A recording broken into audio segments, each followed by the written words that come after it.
जय श्री राम के नारे से बहुत चिढ़ती है, लेकिन आज मैं देख रहा हूं ममता दीदी भी अब मंदिर में जाकर के चंडी पाठ कर रही है। ये टीएमसी के गुंडे एक कानून को नहीं मानते।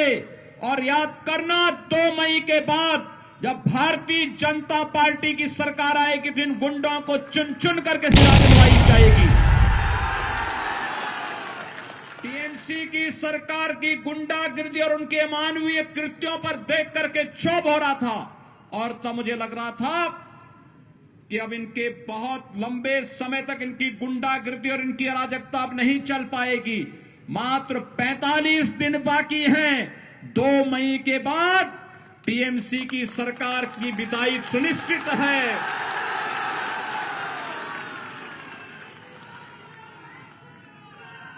ये तीनों परिवार, मोनिका कुमार,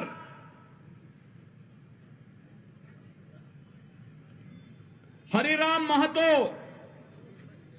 और कमीली टुडू, ये तीनों भारतीय जनता पार्टी के उन कार्यकर्ताओं के परिवार से हैं जो लोग शहीद हुए हैं। यहां की अराजकता के खिलाफ लड़ते लड़ते जिन्होंने शहादत पाई है, भारतीय जनता पार्टी के उन कार्यकर्ताओं के परिवारों से हैं। आप देख रहे होंगे मोनिका कुमार क्या उम्र है, इस उम्र में उसे विधवा बना दिया गया। ये टीएमसी के गुंडे एक कानून को नहीं मानते। और याद करना, 2 मई के बाद जब भारतीय जनता पार्टी की सरकार आएगी, इन गुंडों को चुन चुन करके सजा दिलवाई जाएगी।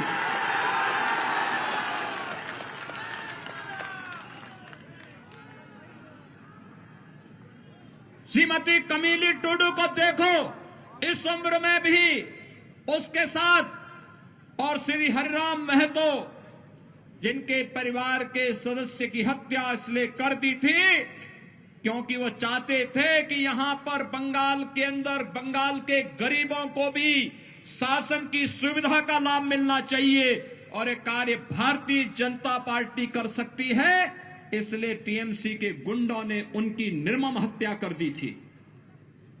भाइयों बहनों, यह अराजकता बहुत दिनों तक नहीं चलेगी, और इसीलिए आज आप सबका आह्वान करने के लिए मैं आया हूं। याद करिए, 2019 में भी मैं यहां आया था, और पुरुलिया में तब मेरे कार्यक्रम को यहां की मुख्यमंत्री ने उस पर पाबंदी लगा दी थी, मेरा हेलीकॉप्टर नहीं उतरने दिया था। और तब मैंने झारखंड में हेलीकॉप्टर उतार करके 35 किलोमीटर सड़क मार्ग से मैं यहां आया था, और तब भी मैंने आपके उत्साह को देखा था, और उस उत्साह के लिए आपका अभिनंदन करने के लिए आज मैं यहां पर आया हूं। जब बंगाल में चुनाव प्रचार का शुभारंभ करना था, तो मैंने कहा पुरुलिया से ही करूंगा।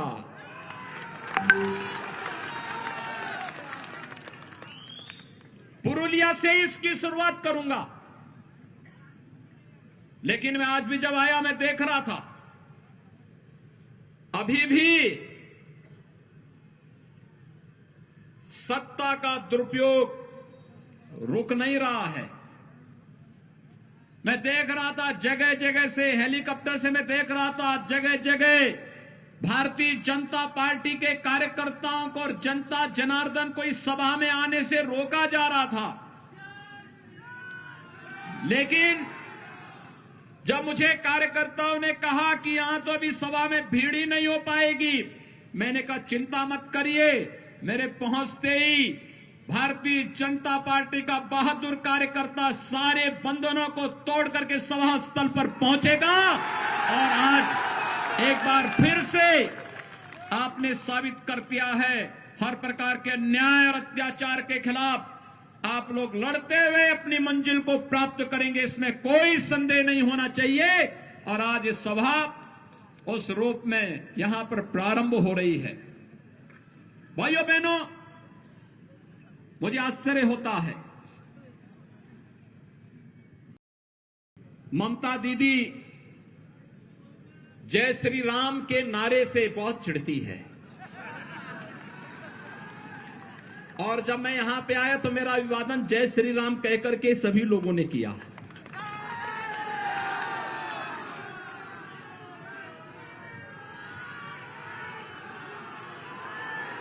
मुझे आश्चर्य होता है।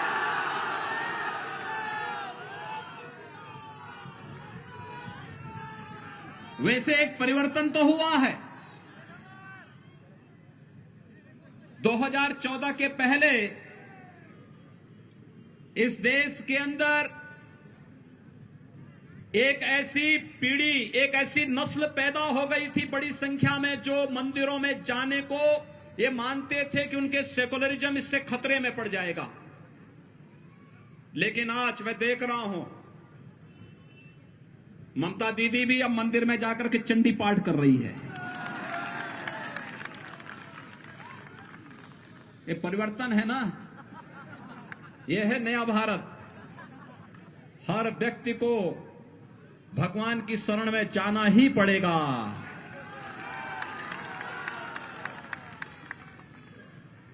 वैसे कांग्रेस के नेता राहुल जी भी चुनाव के समय मंदिर मंदिर जाते हैं,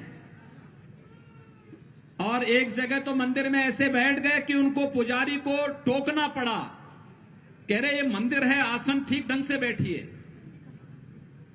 वो ऐसे बैठ रहे थे जैसे कोई नमाज पढ़ने के लिए बैठता है। तो पुजारी को समझाना पड़ा, कहा भाई ये मंदिर है, पवित्र स्थान है, और यहां की पवित्रता और यहां की मर्यादा का ख्याल रखो। लेकिन कम से कम सबका साथ सबके विकास के मोदी जी के मंत्र ने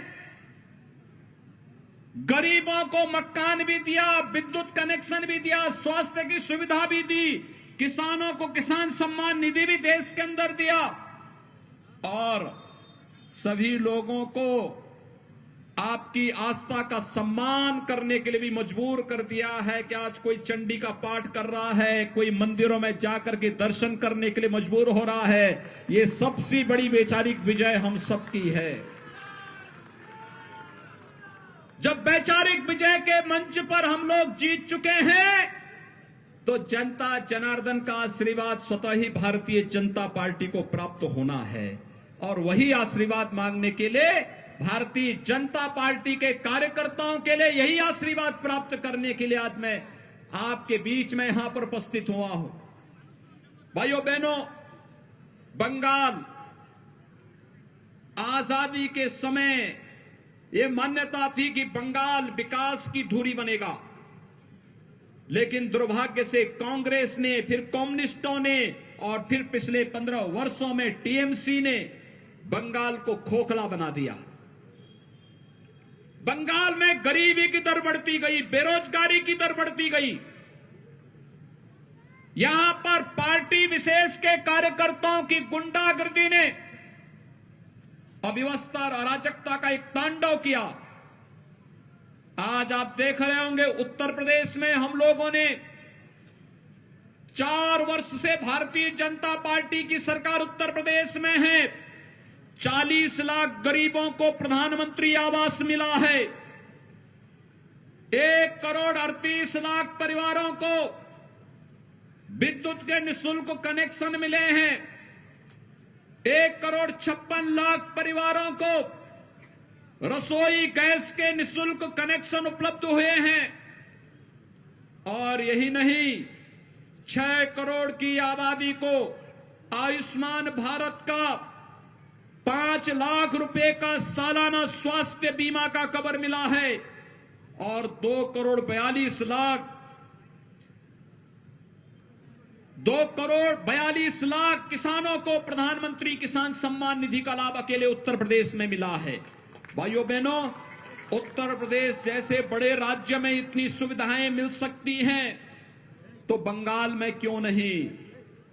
बंगाल में टीएमसी की सरकार जनता को इन विकास की सुविधाओं से वंचित करना चाहती है, इन सुविधाओं को नहीं लेने देना चाहती है, और यही कारण है विकास के मोर्चे पर बंगाल पिछड़ता गया, यहां गरीबी बढ़ती गई, बेरोजगारी बढ़ती गई। और आज इसीलिए प्रधानमंत्री मोदी जी के आह्वान पर, अमित शाह जी के, गृह मंत्री अमित शाह जी के आह्वान पर, भारतीय जनता पार्टी के राष्ट्रीय अध्यक्ष माननीय श्री जगत प्रकाश नड्डा जी के आह्वान पर भारतीय जनता पार्टी का एक एक कार्यकर्ता बंगाल के नागरिकों को न्याय देने के लिए एक बार फिर से इस चुनावी समर में सबके सामने आया है। और मैं आप सबका आह्वान करना चाहूंगा, बंगाल को टीएमसी, कांग्रेस और कम्युनिस्टों की गुंडागर्दी का अड्डा नहीं बनने देना है। और इसके लिए हमें एक बार फिर से अंगड़ाई लेनी पड़ेगी।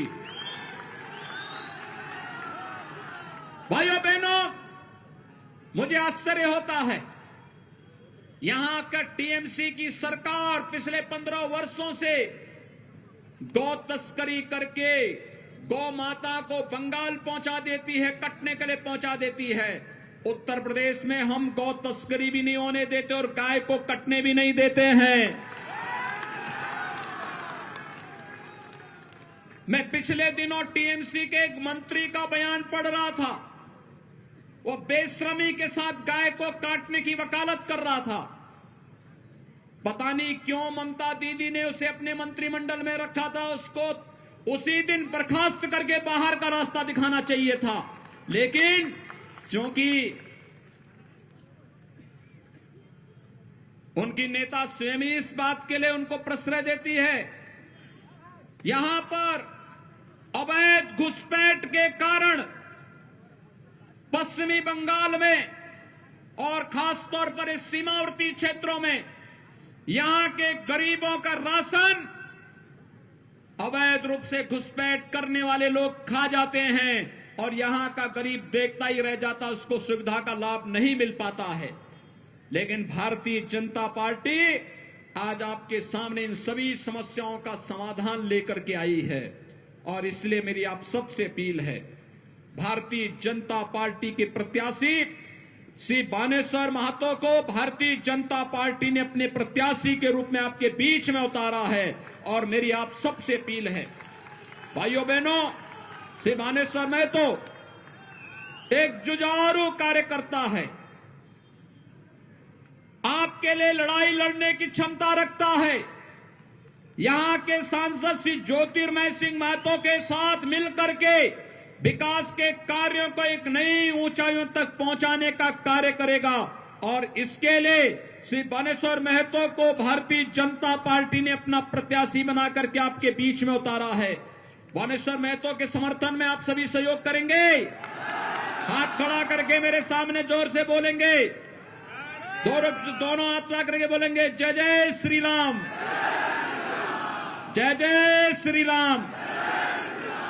कमल चुनाव चिन्ह पर बानेश्वर महतो को भारी बहुमत से विजयी बना करके पश्चिमी बंगाल विधानसभा में भेजे।